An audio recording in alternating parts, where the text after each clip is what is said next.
Rompiendo el silencio. Bien, tenemos a don Juan Diego Castro en la línea telefónica y también nos está haciendo el gran honor de llegar por acá el señor magistrado de la Sala Tercera, el señor, pase adelante mi amigo, don José Manuel Arroyo. Don Juan Diego, muy buenas noches, gracias por compartir con nosotros, por hacernos el honor de llamarnos y hablar de este tema, ¿verdad? Bastante polémico, como es el análisis y el estudio que ustedes hacen, donde gran cantidad de denuncias aparentemente no son procesadas, la ley no se está aplicando y obviamente que un país en un conflicto social de inseguridad total. Así que quisiéramos que nos hablara un poquito. Muy buenas noches, don Juan Diego. Muy buenas noches, don Marvin, estoy a sus órdenes. Don Juan Diego, ¿en qué se basa el estudio?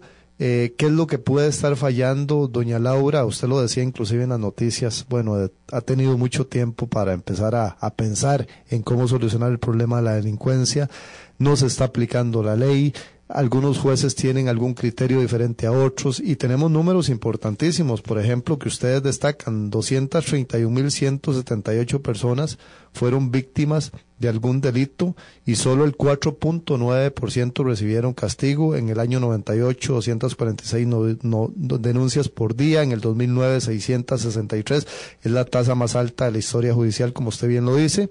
Y en 12 años de vigencia del Código Procesal Penal y Ley de Reorganización del Ministerio Público se han presentado 1.546.898 denuncias y esto es lo que más nos asombra.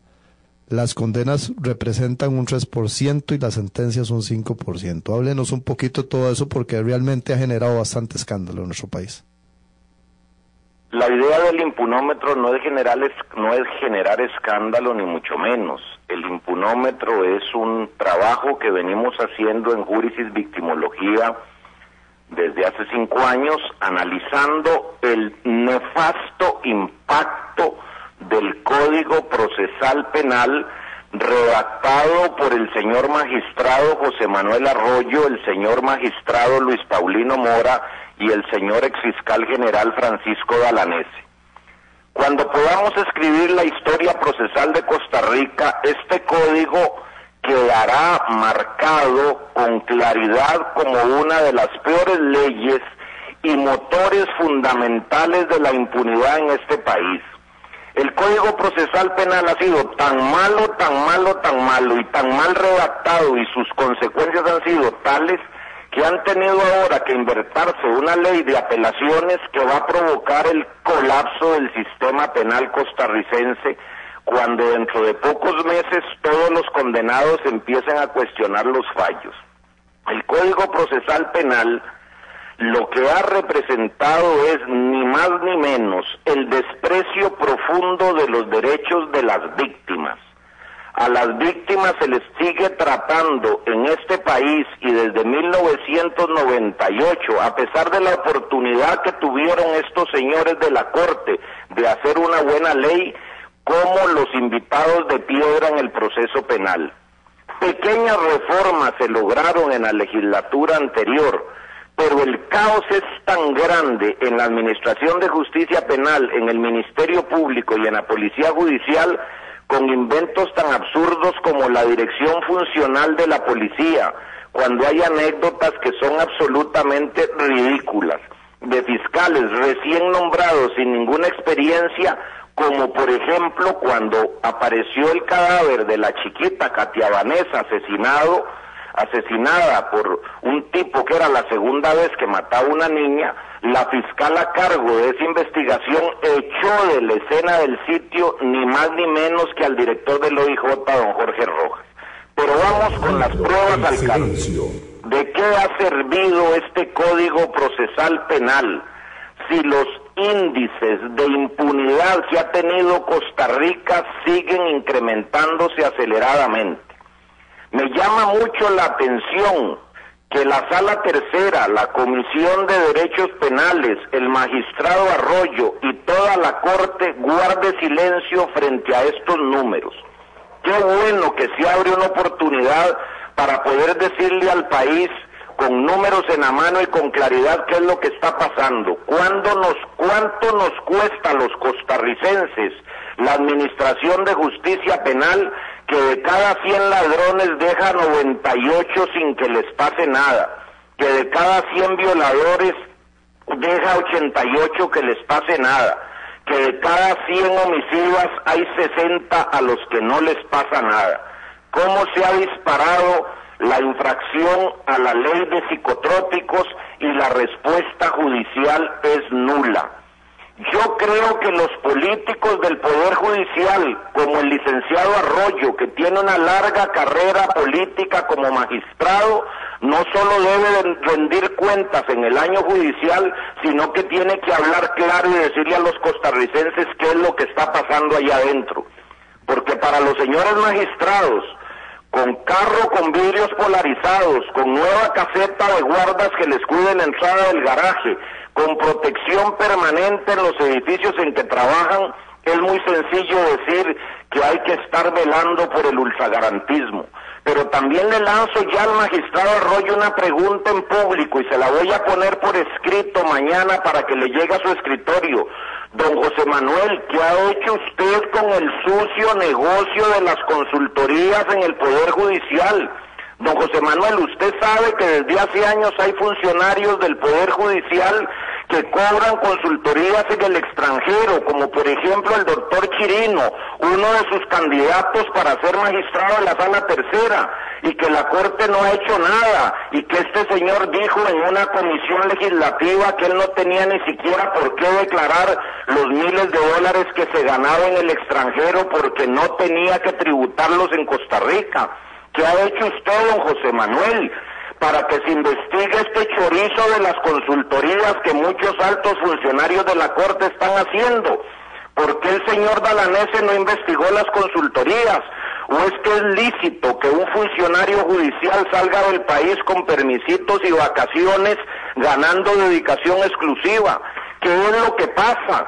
¿Qué es lo que pasa con el partido abolicionista del Poder Judicial, que se ha enriquecido con consultorías, sumiendo a las víctimas costarricenses a la voluntad del AMPA? Ahí están los números.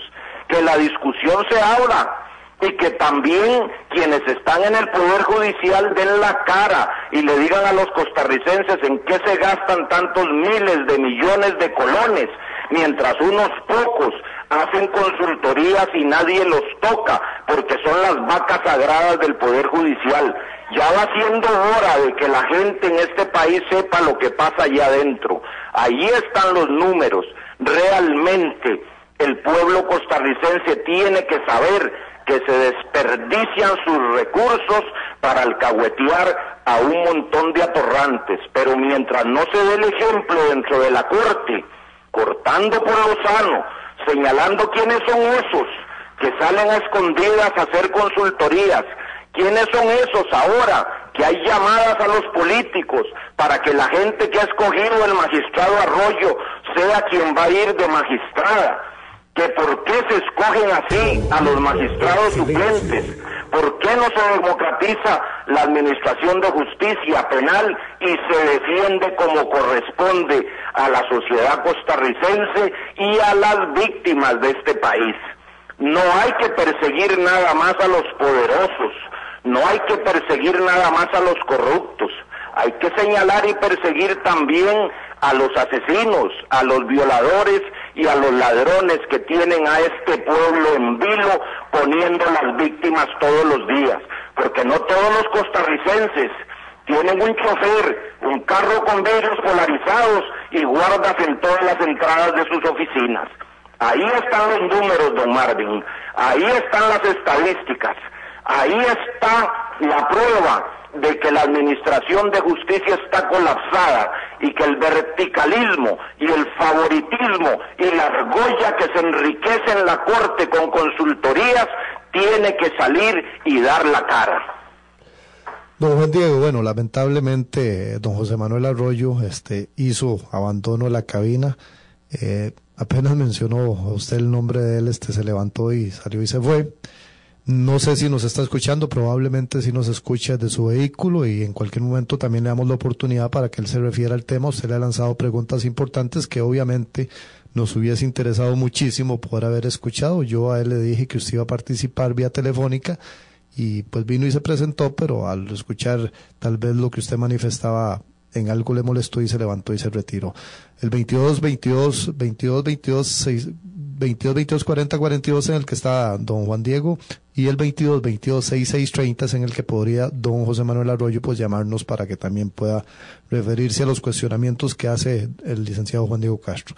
Don Juan Diego, doña Laura ha venido insistiendo y bueno, estuvo muy inmersa en estos temas, y decía que bueno, ella venía a entrarle de lleno al problema de la inseguridad ciudadana en el país, nombró al señor José María Tijerino en este puesto tan importante, y don José María dice que las expectativas se están llenando, que hoy se graduaron 700 policías y que las cosas van en avanzada, que están dándole una lucha fuerte a la AMPA. ¿Qué opina usted de todo eso? Eso es una falta de seriedad.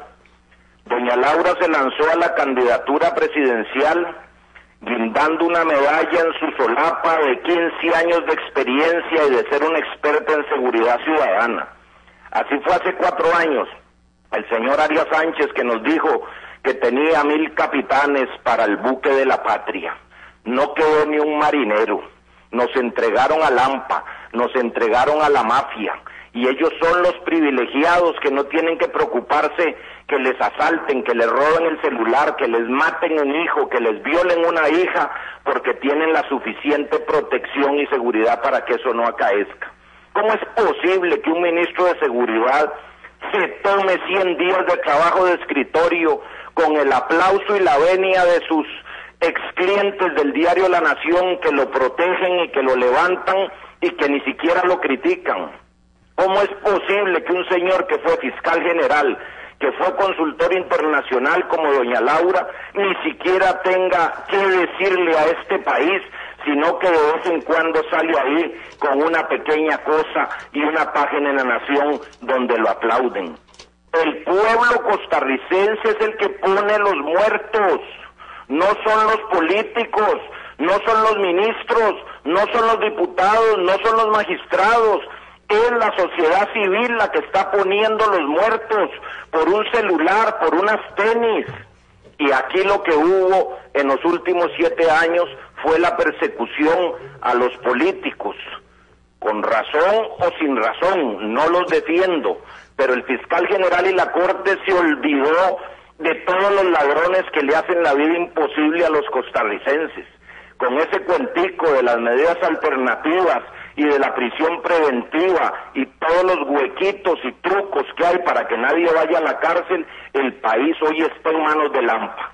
Y no es posible que los señores magistrados se sigan quedando callados, que tengan la entereza de salir a la prensa y de discutir y de explicarle por qué 95 de cada 100 delincuentes que son denunciados en este país se mueren de risa.